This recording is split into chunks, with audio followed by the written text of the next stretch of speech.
भैया सबसे बड़ा सवाल ये है कि जो भी विधायक यहाँ मांधाता क्षेत्र में निर्वाचित हुआ उन्होंने जातिवाद पर काम किया।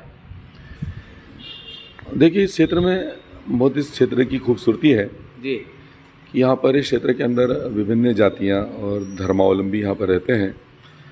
और मांधाता विधानसभा क्षेत्र की बहुत खूबसूरत बात यह है कि सारे लोग यहाँ पर बहुत हिल मिल करके रहते हैं जी।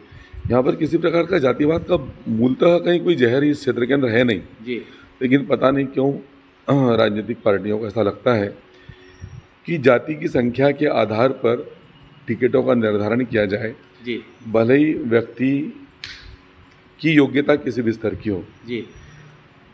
मेरा ये प्रयत्न है कि इस विधानसभा क्षेत्र की जो मानसिकता है और उसकी जो इच्छा है वो इच्छा यह है कि इस क्षेत्र को योग्य प्रत्याशी चाहिए जी।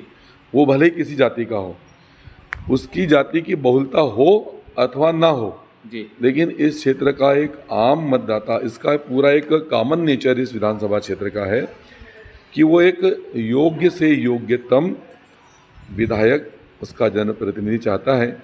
और मेरा प्रयत्न है कि आगे से मैं इस तरह की लाइन बना दूं कि पार्टियों की आंखें खुले जी। और वो योग्यतम प्रत्याशियों को ही इस विधानसभा क्षेत्र से अवसर दे जी। ना कि जाति की बहुलता के आधार पर यहाँ के प्रत्याशी सुनिश्चित हों।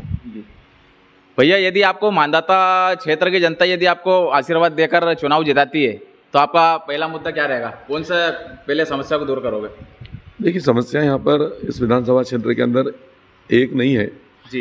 ये विधानसभा क्षेत्र के अंदर समस्याएं बहुत सारी हैं और मेरा ये मानना है कि इन सारी समस्याओं को दूर नहीं किया जा सकता था, ऐसा नहीं है जी। देखिए, जिस क्षेत्र में ओंकारेश्वर ज्योतिर्लिंग जी। माँ नर्मदा का बहता हुआ कलकल जल जी।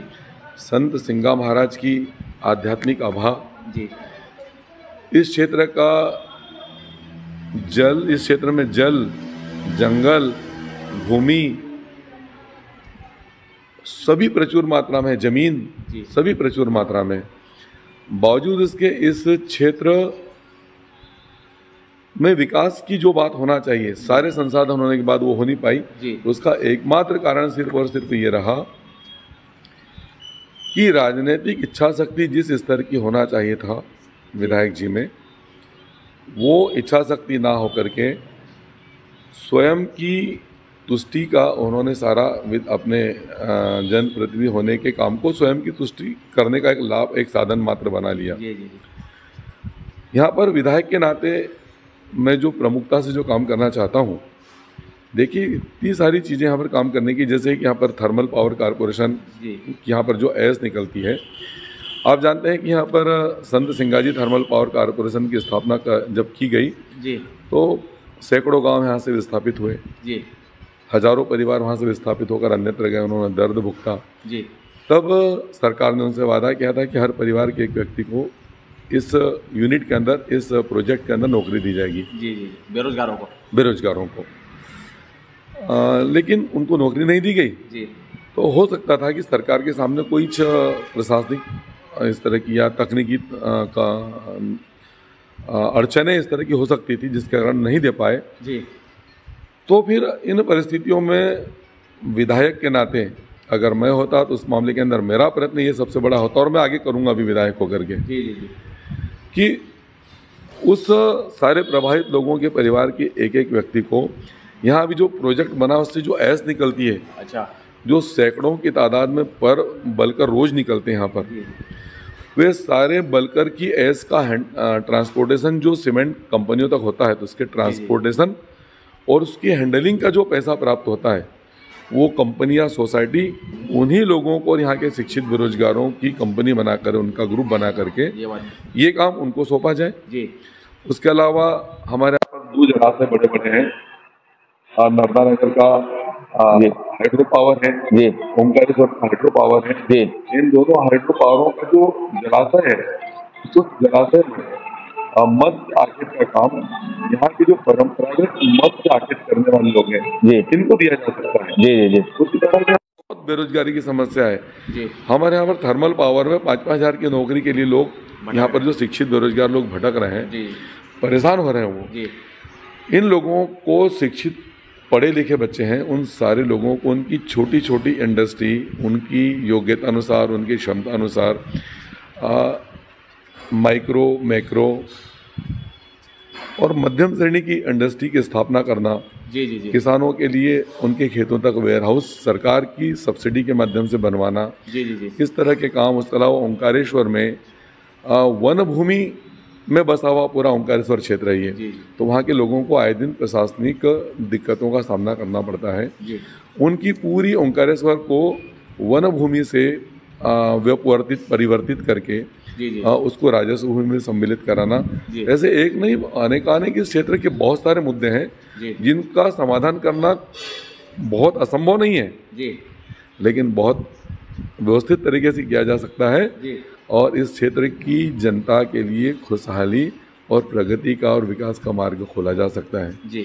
वो क्षेत्र जो आज काम मांग रहे हैं, जो बेरोजगार यहाँ काम मांग रहे हैं, मैं निश्चित रूप से आप सब लोगों से इस चैनल के माध्यम से मेरी बात मेरी विधानसभा क्षेत्र के जहाँ तक पहुँच रही है, मैं उन सब लोगों को आश्वस्त करता हूँ, सभी शिक्षित बेरोजगारों को, कि मैं आपको रोजगार के स्तर पर एक अच्छा उद्यमी, एक अच्छा उद्योगपति बनाने के लिए संकल्पित हूँ। मैं चाहता हूँ कि आप जैसे योग्य लोग, काम मांगने वाले हाथ आपके जो आगे फैल रहे हैं, उसकी बजाय आपको मैं काम देने वाला व्यक्ति बना देना चाहता हूँ। आपको एक ऐसा उद्योगपति बनाना चाहता हूँ, ऐसा व्यवसायी बनाना चाहता हूँ कि आप लोगों को काम दे सके, आप लोगों को रोजगार दे सके। और जो याद रखेगा, जिन लोगों ने भी रोजगार लेकर के इन लोगों का जो शोषण हुआ है इस क्षेत्र के अंदर, कलेक्टर रेट उनको देने के बजाय कलेक्टर रेट निकाल करके उनके मजदूरी में भी जो डाका डाला गया है, मैं उन लोगों से भी ये कहना चाहता हूँ कि आपके पास में देखिए बहुत सारे ठेकेदार हैं, लोग सब मेरी बात जो सुन रहे हैं वो सब सारे जानते हैं कि इस मामले के अंदर कौन कौन गुनहगार हैं। तो उन सभी गुनहगारों को सबक सिखाने का इससे बड़ा अवसर आपके सामने हो नहीं सकता। उनको सबक भी सिखाइए और आपके इस भाई को निर्वाचित कराने के अंदर आप पूरी सेना बन करके मेरे साथ में कंधे से कंधा मिलाकर साथ में खड़े होइए। मैं आपको आश्वस्त करता हूं कि आपको मैं वो इंसान बना देना चाहता हूं कि जो काम मांगेगा नहीं, काम लोगों को देगा, जीवन के हर क्षेत्र में तरक्की करेगा। इस देश को, इस समाज को और इस क्षेत्र को आगे बढ़ाने में आपका बहुत महत्वपूर्ण योगदान तय होने वाला है, अगर आपका निर्णय इस क्षेत्र के अंदर अपना विधायक चुनने में सही दिशा की तरफ हुआ तो।